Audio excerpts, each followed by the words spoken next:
Praise the lord. దేవుని నామానికి మహిమ కలుగును గాక. మన ప్రభువును రక్షకుడైన యేసుక్రీస్తు నామమున మీకు వందనాలు తెలియజేస్తున్నాం. ప్రభు కృప వలన మీరందరూ బాగున్నారని విశ్వసిస్తున్నాం.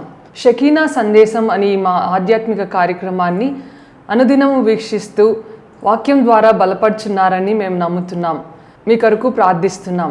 ఈరోజు దేవుని వాక్యాన్ని వినడానికి మన హృదయాన్ని సిద్ధపరచుకుందాం. షకీనా మినిస్ట్రీస్ వ్యవస్థాపకులు పాస్టర్ జి విజయ్ కుమార్ గారు వాక్య సందేశం అందిస్తారు. మనమందరం ప్రార్థనాపూర్వకంగా దేవుని మాటలు విని దీవెనలు పొందుదాం.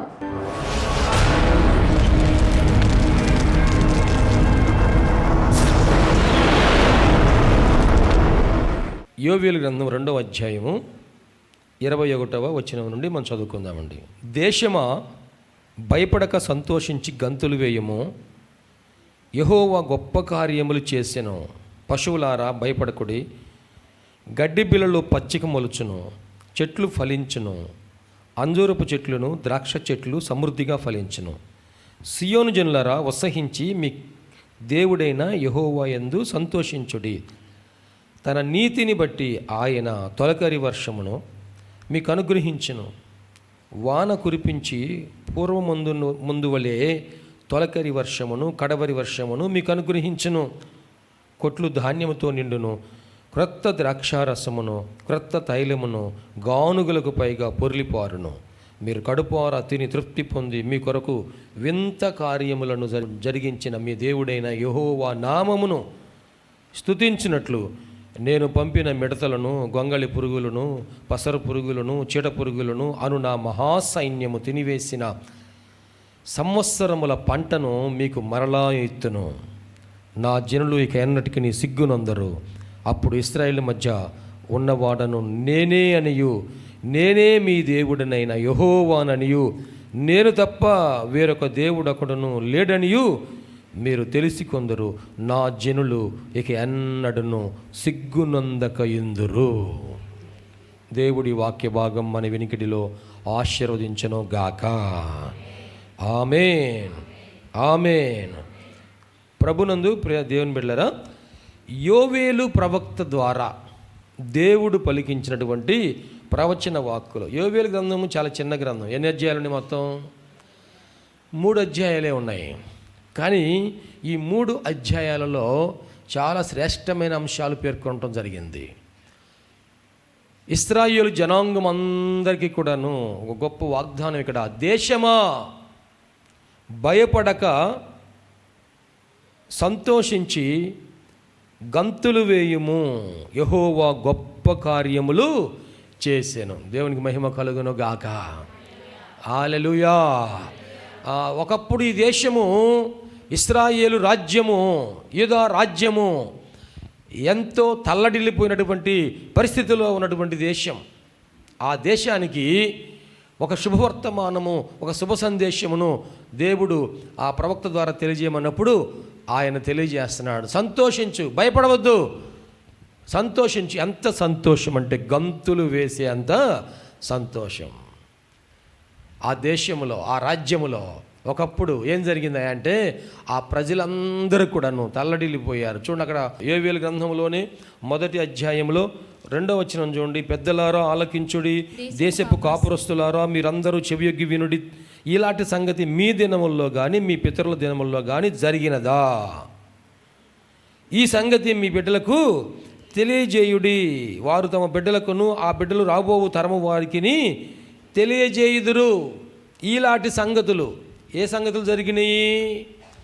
ఈరోజున కూడా మన యొక్క దేశంలో, అలాగనే మన యొక్క ప్రాంతంలో, మన జీవితాల్లో, మన కుటుంబాల్లో ఇలాంటి సంగతులు, జరగకూడని సంగతులు జరుగుతూ ఉన్నాయి. జరగకూడని సంగతులు జరుగుతూ ఉన్నాయి. బిడ్డలు తల్లిదండ్రులు చంపేస్తున్నారు. ఏమంటే తల్లిదండ్రులు బిడ్డలను చంపేస్తూ ఉన్నారు. నరహత్యలు సామాన్యమైపోయినాయి. ఆ దేశంలో కూడా చాలా భయంకరమైన పరిస్థితులు. వారికి తినడానికి ఆహారం లేకుండా పోయింది. ఆకలితో అలమటిస్తూ ఉన్నారు. ప్రియ దేవుని బిడ్డలారా, ఆ దినముల్లో వారు పంట వేస్తారంట. అక్కడ తర్వాత వచ్చిన చదువుతారా? తర్వాత వచ్చిన ఏమని రాయబడింది? పంట వేస్తారంట, ఆ పంట చేతికి రాలేదంట. గొంగలి పురుగులు విడిచిన దానిని గొంగలి పురుగులు వచ్చేసి పంటను తినివేసినాయి అంట. ఆ గొంగలి పురుగులు విడిచిన దానిని మిడతలు తినివేసినాయి అంట. మిడతలు విడిచిన దానిని పసర పురుగులు తినివేసి పసర పురుగులు తినివేసిను. పసర పురుగులు విడిచిన దానిని చీడ పురుగులు తినివేసి చీడ పురుగులు తినివేసెను. ప్రియమైన దేవుని బిడ్డలు గమనించారా? ఆ దేశంలో వారు పంట విత్తనం వేశారు. విత్తనం వేసిన తర్వాత ఆ పంట చేతికొచ్చే సమయంలో గొంగలి పురుగులు వచ్చేసినాయి. గొంగలి పురుగులు తినేసినాయి అంట. ఆ తినేస్తే ఆ తర్వాత మిగిలింది పసర పురుగులు తిన్నాయి. పసర పురుగులు తిని మిడతలు తింటే చీడ పురుగులు తినేసి 4 రకాల పురుగులు వచ్చేసి నలుదిక్కుల తినేసేసేసినాయి. ఇప్పుడు పంట లేదు, చేతికి గింజలు రాలేదు. ఏం తింటారు ఇప్పుడు ప్రజలందరూ? ఏమొచ్చిందంట దేశంలో?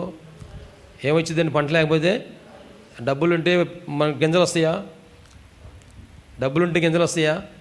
పంట పండితేనే గింజలు వచ్చేది. దయచేసి మాకు ఉద్యోగాలు ఉన్నాయి, వ్యాపారాలు ఉన్నాయి, బ్యాంకులు నిండా డబ్బులు ఉన్నాయి అనుకున్నా కానీ ఉపయోగం ఏమీ లేదు. కరోనా టైంలో ఏం చేశాము? అర్థమైంది కొంత. ఇటువంటి సంగతులు మన పితరుల దినముల్లో ఏమైనా జరిగినాయా? మన పితరుల దినముల్లో, మన తాత వాళ్ళ దినముల్లో, ముత్తాత ఆ తాత ఇంకెవరన్నా సరే వారి దినముల్లో ఇటువంటి సంగతులు జరిగినాయా? మన దినముల్లోనే ఈ సంగతులు జరుగుతున్నాయి. ప్రతి దేవుని బిడ్డలారా, మన కుటుంబాల్లో కూడా ఈ రోజున ఇటువంటి సంఘటనలు జరుగుతూ ఉన్నాయి. మన బిడ్డలకు ఆహారం లేదు. ఏ ఆహారం లేదు? ఏ ఆహారం లేదండి? ఏ ఆహారం లేదు? ఆత్మీయ ఆహారం లేదు. ఒకవేళ ఎప్పుడైనా ఆదివారం మందిరానికి వస్తారేమో, వాక్యం వింటారనుకుంటే ఆ వాక్యం వింటారని కూడా మందిరానికి రాలేకపోతున్నారు. జూమ్ పెడుతున్నారా అంటే జూమ్ ఆన్ చేస్తున్నారు. ఆన్ చేసిన కాసేపటికి ఫోన్ రాగానే అంతే సంగతులు. ఇక్కడ జూమ్ 1 గంటన్నర వస్తే అక్కడ ఫోన్ 2 గంటలు మాట్లాడాలి. ఆ మిడతలు తినేసిన దాన్ని ఏం తింటున్నాయి? మళ్ళీ ఫోన్ తినేస్తుంది. ఫోన్ తినేసిన దాన్ని నెట్ తినేస్తుంది. నెట్ తినేసిన దాన్ని మైండ్ తినేస్తుంది. మన బిడ్డలకి ఏం లేదు? ఆత్మీయ ఆహారం లేదు. మనం ఏమనుకుంటున్నాం? మన బిడ్డలు బాగున్నారు, మంచి బట్టలు వేసుకుంటున్నారు, మన బిడ్డలు బాగా అందంగా ఉన్నారు, చక్కగా ఉన్నారు, మంచి చదువులు చదువుతున్నారు, మంచి ఉద్యోగాలు చేస్తున్నారు, మంచి డబ్బులు సంపాదిస్తున్నారు, మంచి వ్యాపారం చేస్తున్నారు, ఇంకా బాగున్నారు, అది ఇది చాలా అనుకుంటున్నాం. కానీ వారి జీవితాల్లో కరువు ఉంది. మన కుటుంబాల్లో సంతోషం లేదు, సమాధానం లేదు, నెమ్మది లేదు. మన పితరుల దినముల్లో ఇటువంటివి జరగలేదు. మన తాత అమ్మ నాన్న ఉన్నప్పుడు బాగానే ఉన్నాం, తాత ముత్తాతలు ఉన్నప్పుడు బాగానే ఉన్నారు. కానీ ఈ రోజుల్లో కుటుంబాల్లో ఐక్యత లేదు, కుటుంబాల్లో సమాధానం లేదు, నెమ్మది లేదు. ఆ దినంలో వారికేమో పంట లేదు, ఈ దినముల్లో మనకేమో కొన్ని కొదువుగా ఉన్నాయి. ఎస్ఆర్నో పరిశుద్ధాత్మ దేవుడి లేఖనం ద్వారా మాట్లాడుతూ ఉన్నాడు. నీ ఆత్మీయ జీవితంలో ఎన్నో నువ్వు కోల్పోయావు. పచ్చగా ఉండవలసిన తోట అది ఎండిపోయింది. విశ్వాసంలో కొదువు వచ్చింది, ప్రార్థనలో కొదువు వచ్చింది, పరిశుద్ధతకు కోల్పోయాం, దేవునికి దూరంగా ఉన్నాం. కానీ ఇది మాత్రం ఏం పట్టడం లేదు. ఎవరికి పట్టలేదు? బిడ్డలకు పట్టలేదు, తల్లిదండ్రులకు పట్టలేదు. ఎందుకంటే తల్లిదండ్రులారా, మీరు ఈ సంగతి ఆలోచించండి. మన ఆత్మీయ జీవితాలు బాగుపడాలని దేవుడు కోరుకుంటున్నాడు. దేవునికి మహిమ కలుగును గాక. హల్లెలూయా. మీ కుటుంబం బాగుపడాలని దేవుడు కోరుకుంటూ ఉన్నాడు. మీ జీవితాలు బాగుపడాలని దేవుడు కోరుకుంటున్నాడు. అందుకు ధైర్యంగా ఉండండి. ఇదిగో ఒకప్పుడు ఇటువంటి పరిస్థితుల్లో ఉన్నారు, అయితే మీరు మరలా ఆ పోగొట్టుకున్న దాన్ని అంతటిని తిరిగి పొందుకోవటానికి, లేని దానిని మనం పొందవలసిన దాన్ని తిరిగి పొందుకోవటానికి మీరందరూ కూడాను ఏం చేయాలి? 2వ అధ్యాయం 12వ వచనం చూడండి దయచేసి. 2వ అధ్యాయం 12వ వచనం నుండి, ఇప్పుడైనను మీరు ఉపవాసం ఉండి కన్నీరు విడుచుచు దుఃఖించుచు మనఃపూర్వకముగా తిరిగి నా యొద్దకు రండి. యెహోవా వాక్కు. మీ దేవుడైన యెహోవా కరుణా వాత్సల్యములు గలవాడును శాంతమూర్తియు అత్యంత కృపగలవాడునై ఉండి తాను చేయనుద్దేశించిన కీడును చేయక పశ్చాత్తాప పడును గనుక మీ వస్త్రములను కాక మీ హృదయములను చింపుకొని మీ హృదయములను ఆయన చింపుకొనండి. తట్టు తిరుగుడి. ఆయన తట్టు తిరగండి. ఒకవేళ ఆయన మనసు తిప్పుకొని పశ్చాత్తాపపడి మీ పశ్చాత్తాపపడి దేవుడైన యెహోవాకు తగిన నైవేద్యమును నైవేద్యం పానార్పణమును పానార్పణమును మీకు దీవెనగా మీకు దీవెనగా అనుగ్రహించును. అనుగ్రహింపడని ఎవడు చెప్పగలడు? అనుగ్రహింపడని ఎవరు చెప్పగలరు? సియోనులో బాకా ఊదుడి. సియోనులో బాకా ఊదుడి. ఉపవాస దినము ప్రతిష్ఠించుడి. ఉపవాస దినము ప్రతిష్ఠించండి. వ్రత దినము నియమించి వ్రత ప్రకటన దినము చేయుడి. నియమించండి. జనులను సమకూర్చుడి. ఎవరిని సమకూర్చాలి? జనులందరినీ. ఎవరెవరి జీవితాల్లో ఇదిగో భయంతో ఉన్నారో, బాధతో ఉన్నారో, కోల్పోయారో, పొందుకోలేకపోయారో జనులందరినీ పిలువనంపండి. సమాజ కూటం ప్రతిష్ఠించుడి. సమాజ కూటము ప్రతిష్ఠించండి. పెద్దలను పిలువనంపండి. చిన్నవారిని స్తన్యపానము చేయు పాలు తాగే పిల్లలు, స్తన్యపానము చేయు వారిని అంటే పాలు తాగే పిల్లలను కూడా తోడుకొని రండి. పెండ్లి కుమారుడు అంతఃపురములో నుండి పెండ్లి కుమార్తె గదిలో నుండి రావలెను. యెహోవాకు పరిచర్య చేయు యాజకులు మంటపమునకును బలిపీఠమునకును మధ్యలో నిలబడి కన్నీరు విడుచుచు యెహోవా నీ జనుల ఎడల జాలి చేసుకొని అన్యజనులు వారి మీద ప్రభుత్వము చేయునట్లు వారిని అవమానమునకు అప్పగింపకము. లేని ఎడల అన్యజనులు వారి దేవుడు ఏమాయను అని అందరు కదా అని వేడుకొనవలెను. దేవునికి స్తోత్రం చేద్దామా? హల్లెలూయా. రెండు చేతులెత్తి దేవునికి స్తోత్రం చేద్దామా? ఇప్పుడైనను సరే ఎప్పుడంటే ఇప్పుడంటే అర్థం ఏంటి? ఈ పరిస్థితుల్లోనైనా సరే, సమాధానము లేని ఈ పరిస్థితుల్లోనైనా, శాంతి లేని ఈ పరిస్థితుల్లోనైనా, ఆరోగ్యం లేని ఈ పరిస్థితుల్లోనైనా, సమృద్ధి లేని ఈ పరిస్థితుల్లోనైనా, పొందుకోలేని పరిస్థితుల్లో మనం ఉన్నామే, దేవుని యొక్క దర్శనం లేకుండా ఉన్నామే, దేవుని స్వరం లేకుండా ఉన్నామే, దేవుని యొక్క ఆయనతో మనకున్న సంబంధము మనకి అర్థం కావట్లేదు కదా. మనం ప్రభుని వెంబడిస్తుంటే ఆయనకి మనకి ఎటువంటి సంబంధం ఉంది? మనం ఏమైనా అనుభవిస్తున్నామా? ఆయన మాటలు వినగలుగుతున్నామా? ఆయన స్వరం వినగలుగుతున్నామా? ఆయన అభిషేకం పొందుకోగలుగుతున్నామా? ఆత్మవరాలతో నింపబడగలుగుతున్నామా? ఏ అనుభవం మనకు ఉంది మనకి మధ్యలో? ఇప్పుడైనా సరే మీరు మనఃపూర్వకముగా ఎలా రావాలంటండి? పాస్టర్ గారు చెప్పారని కాదు, ఏమండి ఇంకెవరో చెప్పారని కాదు. ఎలా రావాలంట? మనఃపూర్వకముగా దుఃఖించుచు కన్నీళ్లు విడిచుచు ఉపవాసముండి ఇదిగో జనులను సమకూర్చండి. ఎందుకంటే ఆయన అత్యంత కృప కలిగిన దేవుడు, కరుణా వాత్సల్యములు కలిగిన వాడు, జాలిపడే దేవుడు. దేవునికి మహిమ కలుగును గాక. మనం పశ్చాత్తాపడితే ఆయన పశ్చాత్తాపడే దేవుడు. దేవునికి స్తోత్రం అండి. మనం పశ్చాత్తాపడితే ఆయన పశ్చాత్తాపడే దేవుడు. గమనించారా? భార్య ఎప్పుడైనా పశ్చాత్తాపడింది, ఏమండి నేను తెలియక తొందరపడి మాట్లాడాను, నన్ను క్షమించండి అంటే భర్త ఊరుకుంటూ క్షమిస్తాడా? క్షమించడా అన్న వాళ్ళు స్తోత్రం చెప్పండి. నేను అనుకుంటున్నా మీ ఆయన క్షమించడేమో. ఏమండి? ఆయన ఫైర్ అంటే ఫైరే, మామూలు ఫైర్ కాదు. దేవుని ఉగ్రతను చల్లారిద్దేమో కానీ ఆయన మాత్రం చల్లారదు కదా. మానవ స్వభావం, జాగ్రత్తగానండి. మానవ స్వభావం, భార్య క్షమించలేని స్వభావం ఉండొచ్చు, భర్త క్షమించలేని స్వభావం ఉండొచ్చు, తల్లిదండ్రులు క్షమించలేని స్వభావం ఉండొచ్చు, అన్నదమ్ములు క్షమించలేని స్వభావం ఉండొచ్చు. ఇది మానవులు కాబట్టి ఈ శరీరంలో ఈ భావోద్రేకాలు దేవునికి వ్యతిరేకంగా ఉండొచ్చేమో. కానీ మనం పశ్చాత్తాపడితేనంట ఆయన పశ్చాత్తాపడి మనలను క్షమించే దేవుడు. దేవునికి మహిమ కలుగును గాక. హల్లెలూయా. అందుకని జనులందరినీ కూడా సమకూర్చండి. ఎక్కడికి సమకూర్చాలి? దేవుని మందిరములకు సమకూర్చండి. ఎవరెవరు సమకూర్చాలి?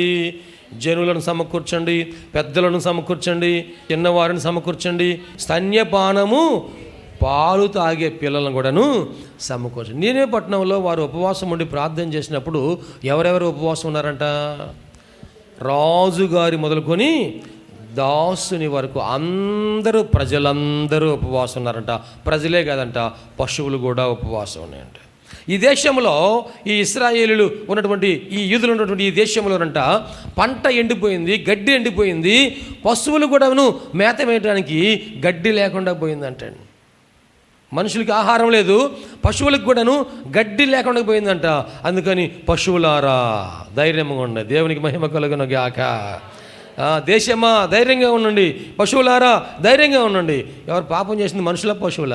పాపం చేసింది, తిరుగుబాటు చేసింది, దేవునికి ఇష్టం కాని కార్యాలు చేసింది మనుషుల పశువుల? మనుషులే పశువులు అయ్యారు. ఇప్పుడు పశువులు కూడా తినడానికి ఆహారం లేకుండా పోయింది. ప్రేమైన దేవుని బిడ్డలు గమనించండి. ఇప్పుడు దేవుడు అంటున్నాడు, మీరు మందిరంలోనికి అందరినీ సమకూర్చండి, ఉపవాస దినము ప్రతిష్ఠించండి, వ్రత దినము ఏర్పరచండి. దేవునికి మహిమ కలుగును గాక. మనం అందుకని ప్రతి సంవత్సరం కూడా ఆగస్టు నెలలో ఏం చేస్తున్నామండి? 21 రోజులు ఉపవాస దినములు ఏర్పాటు చేసుకుంటున్నాం. 21 దినములు మనం ఉపవాస దినములు ఏర్పాటు చేసుకుంటున్నాం. ప్రియ దేవుని బిడ్డలారా, ఈ ఉపవాస దినముల్లో మనం అందరం కూడా ఇక్కడ చెప్పారు, పెద్దలు సమకూర్చండి. అలాగే మొదటి అధ్యాయంలో 10వ వచనం నుండి, పొలము పాడైపోయిను, భూమి అంగలార్చుచున్నది, ధాన్యము నశించెను, క్రొత్త ద్రాక్షరసం లేకపోయిను, తైల వృక్షములు వాడిపోయిను, భూమి మీద పైరు చెడిపోయిను, గోధుమ కర్రలను యవల కర్రలను చూచి సేద్యగాండ్లారా సిగ్గునొందుడి, ద్రాక్ష తోట కాపరులారా రోదనము చేయుడి, ద్రాక్ష తోట చెడిపోయిను, ద్రాక్ష చెట్లు చెడిపోయిను, అంజరపు చెట్లు వాడిపోయిను, దానిమ్మ చెట్లను, ఈత చెట్లను, జల్దరు చెట్లను, తోట చెట్లన్నీ వాడిపోయినవి, నరులకు సంతోషమేమీ లేకపోయిను. యాజకులారా గోనె పట్ట కట్టుకొని అంగలార్చుడి, బలిపీఠంలో పరిచయం చేయువారులారా రోదనము చేయుడి, నా దేవుని పరిచారకులారా గోనె పట్ట వేసుకొని రాత్రంతయు గడుపుడి, నైవేద్యమును పానార్పణమును మీ దేవుని మందిరమునకు రాకుండా నిలిచిపోయిను. ఉపవాస దినము ప్రతిష్ఠించుడి, వ్రత దినము ఏర్పరచుడి, యెహోవాను బతిమాలుకొనుటకై పెద్దలను దేశములోని జనులందరినీ మీ దేవుడైన యెహోవా మందిరములో సమకూర్చుడి. ఆహా, యెహోవా దినం వచ్చినే, అది ఎంత భయంకరమైన దినము, అది ప్రళయము వల్లనే సర్వశక్తుని యొద్ద నుండి వచ్చును. మనము చూచుచుండగా మన దేవుని మందిరములో ఇక సంతోషమును ఉత్సవమును నిలిచిపోయెను.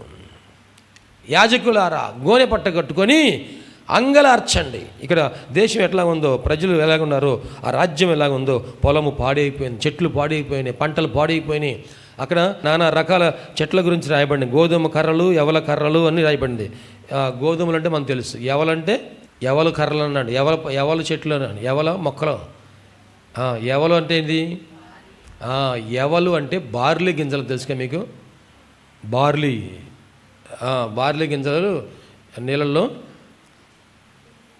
ఉడకబెట్టి ఆ నీళ్లు తాగుతారు. ఆ గింజలు కూడా బాగానే ఉంటాయి కదా. అంత బాగా పోతే ఇంక దాంట్లో ఏమేస్తారు? పంచదార కుమ్మటమే. దేవునికి స్తోత్రం. రోగం వచ్చిన తర్వాత చూసుకోవచ్చు, ముందు మాత్రం తినటమే కదా. ఇక్కడ అవన్నీ కూడా ద్రాక్ష చెట్లు, అలాగనే అంజూరపు చెట్లు, దానిమ్మ చెట్లు, ఈత చెట్లు, జల్దరు చెట్లు అంటే మీరు బజార్లోకి వెళ్ళి జల్దర్ పండ్లు ఉన్నాయా అంటే నక్కువలో జావ అంటారు. జల్దర్ అంటే ఏంది? యాపిల్స్. యాపిల్, కొంతమంది యాపిల్ అంటారు, కొంతమంది యాపిల్స్ కాయలు అంటారు, ఏదో కాయ. దేవునికి మహిమ కలుగును గాక. ఈ చెట్లన్నీ పాడైపోయినాయి కాబట్టి యాజకులారా మీరు రోదనము చేయండి, గోనె పట్ట కట్టుకోండి. యాజకులు అంటే ఎవరు? మందిరంలో పనిచేసే యాజకులే కాదు, మనం అందరం కూడా ఈ రోజున రాజులైన యాజక సమూహము. ప్రేమ దేవుని బిడ్డ, ఇదిగో మనం అందరం కూడాను యెహోవాను బతిమాలుకొనుటకై, దేనికోసం అంటండి? యెహోవాను బతిమాలుకొనుటకై ఉపవాస దినం ప్రతిష్ఠించండి, వ్రత దినము ఏర్పరచండి, పెద్దలను దేశంలోని జనులందరినీ మీ దేవుడైన యెహోవా మందిరములో సమకూర్చండి. మనము ఉపవాస ప్రార్థన అంటే ఎవరిని పిలుస్తున్నాము? ఏమండి, ఉపవాస ప్రార్థన అంటే మనం ఎవరిని పిలుస్తున్నాం? సంఘంలో ఉన్న వాళ్ళని పిలుస్తున్నాం, అంతే కదా. మందిరానికి వచ్చే వాళ్ళని పిలుస్తున్నాం. కానీ ఇక్కడ ఏమన్నాడు? పెద్దలందరినీ, దేశంలో ఉన్న పెద్దలందరినీ, దేశంలో ఉన్నట్టు ప్రజలందరినీ, పురుషులనేమి, స్త్రీలనేమి, పిల్లలనేమి, పాలు తాగే పిల్లలనేమి, అందరినీ పిలవనంపండి అన్నాడు. అంటే ఉపవాస దినము ఎవరు చేయాలంట? అందరూ చేయాలి. దీవెన ఎవరికి కావాలి? అందరికా కొందరికా? నాకు వస్తే చాలండి, మా ఇంట్లో మిగతా వాళ్ళకి అవసరం లేదని ఎవరైనా అనుకుంటామా? మా ఇంట్లో అందరికీ దీవెన రావాలి. కాబట్టి మా కుటుంబం అంతా దేవుని మందిరంలో ఉండాలి. దేవునికి స్తోత్రం అండి.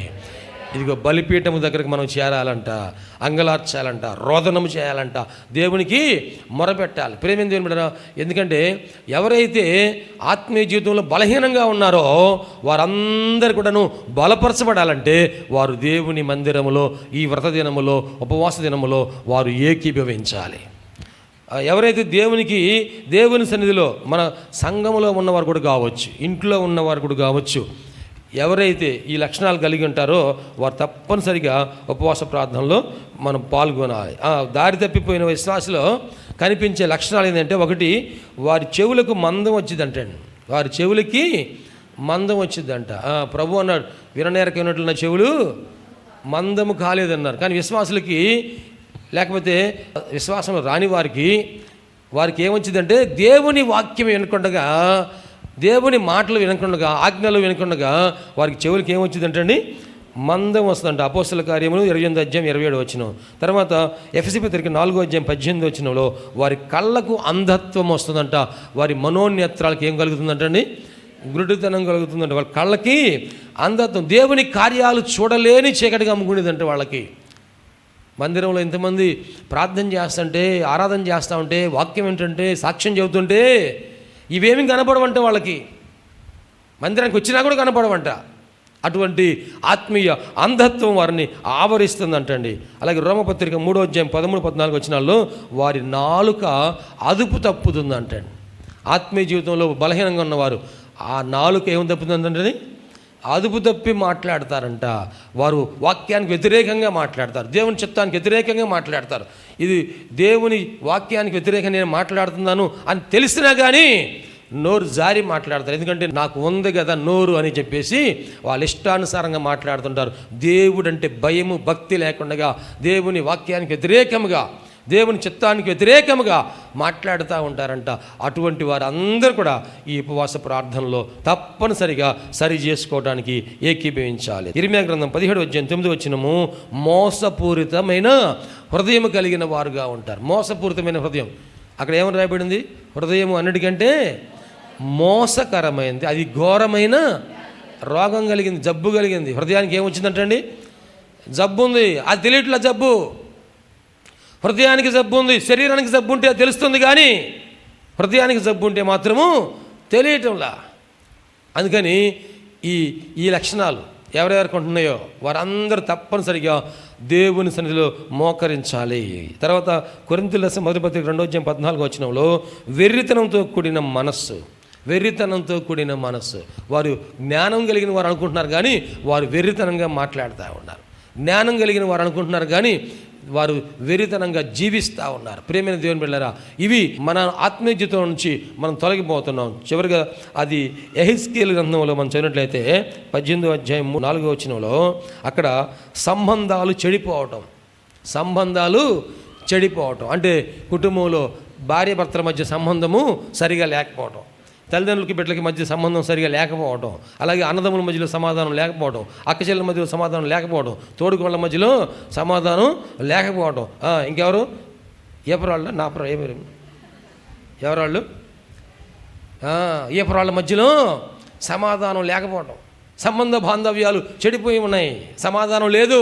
ప్రేమైన దేవుని బిడ్డలారా, మనం క్షమించగలిగే మనసు ఉండాలి, క్షమించే మనసు ఉండాలి. ఇది యేసయ్య మనసు. దేవునికి మహిమ కలుగును గాక. హల్లెలూయా.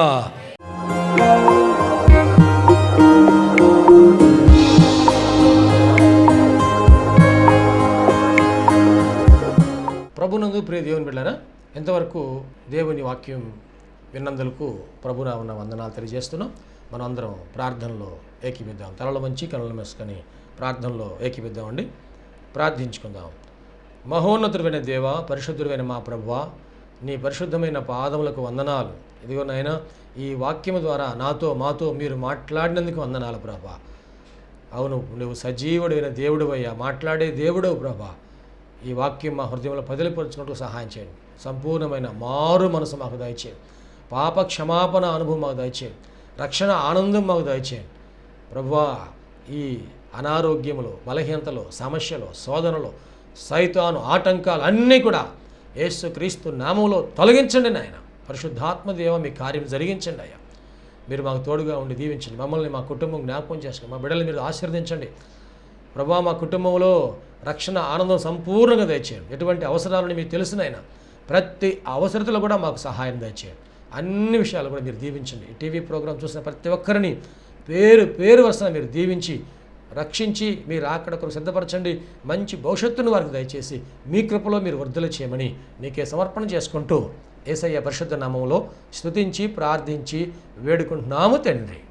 ఆమెన్. తండ్రి, కుమార, పరిశుద్ధాత్మ త్రియేక దేవుని దీవెన తోడుగా నడిపించను గాక. Amen, amen, amen. మీ అందరికీ ప్రభునామన వందనాలు. దేవుడు మిమ్మల్ని దీవించను గాక. ఆమెన్. ప్రభునందు ప్రియమైన సహోదరి సహోదరులందరికీ షకీనా ప్రార్థనా మందిరం తరపున హృదయపూర్వక వందనాలు తెలియజేస్తున్నాం. దేవుని కృప వలన 2012వ సంవత్సరంలో 350 గజముల స్థలంలో ఈ మందిరం నిర్మించుకోవడానికి ప్రభు కృపించారు. 2016వ సంవత్సరంలో నూతన స్థలం 180 గజముల స్థలం తీసుకోవడానికి ప్రభు సహాయం చేశారు. ఈ సమయంలో ఈ స్థలం అంతట్లో కూడాను మందిరం నిర్మించుకోవడానికి ప్రభు ఏర్పాటు చేసి ఉన్నారు కనుక ఈ మందిర నిర్మాణం, పాత మందిరం తీసివేసి నూతన మందిర నిర్మాణం కార్యక్రమం ప్రారంభించబడింది.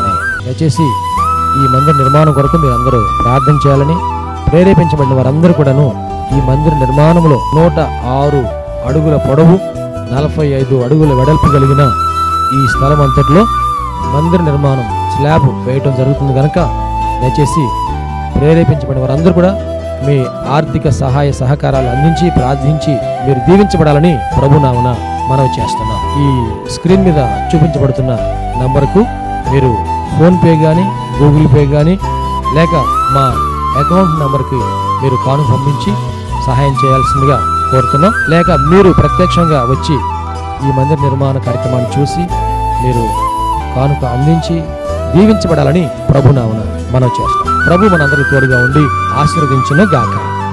ఆమె. షకీనా ప్రార్థనా మందిరము దేవుని యొక్క దర్శనములో దేవుని కృప వలన 2012వ సంవత్సరము మే నెల 1వ తారీఖున ప్రతిష్ఠ చేయటం జరిగింది.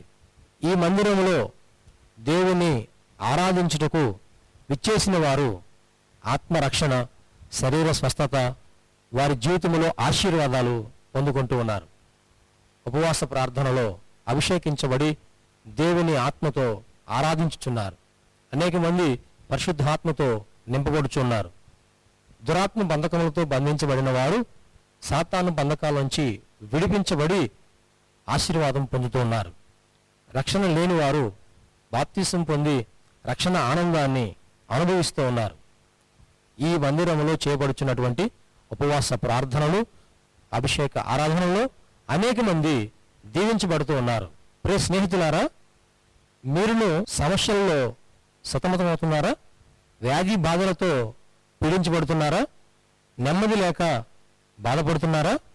రండి, షకీనా ప్రార్థనా మందిరంలో ఆరాధనలో ఏకీభవించండి.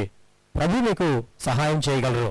ప్రతి నెల 2వ శనివారము షకీనా ప్రార్థనా మందిరంలో సంపూర్ణ రాత్రి ఉపవాస ప్రార్థన ఏర్పాటు చేయబడింది. ఈ ఉపవాస ప్రార్థనలో అనేక మంది ఆత్మతో అభిషేకించబడుతున్నారు. అనేక మంది ఆత్మ వరములతో నింపబడుతున్నారు. దురాత్మ బంధకముల్లో ఉన్నవారు విడిపించబడుతున్నారు. దేవుని యొక్క ఆశీర్వాదాలు పొందుకుంటున్నారు. అనారోగ్యంతో ఉన్నవారు స్వస్థపరచబడుతూ ఉన్నారు. ఈ సందేశం మీకు ఆశీర్వాదకరంగా ఉందని నమ్ముచున్నాం. ఈ సందేశం ద్వారా మీరు పొందిన మేలులు మరియు మీ ప్రార్థన అవసరతలు మాతో తప్పక పంచుకొనగలరు. మా అడ్రస్ షకీనా ప్రార్థనా మందిరం, శారదా కాలనీ 32వ లైన్, రెడ్డిపాలెం రోడ్, గుంటూరు. మా ఫోన్ నంబర్స్ 9963242497, మరి ఒక నెంబర్ 8885539777. Praise the lord.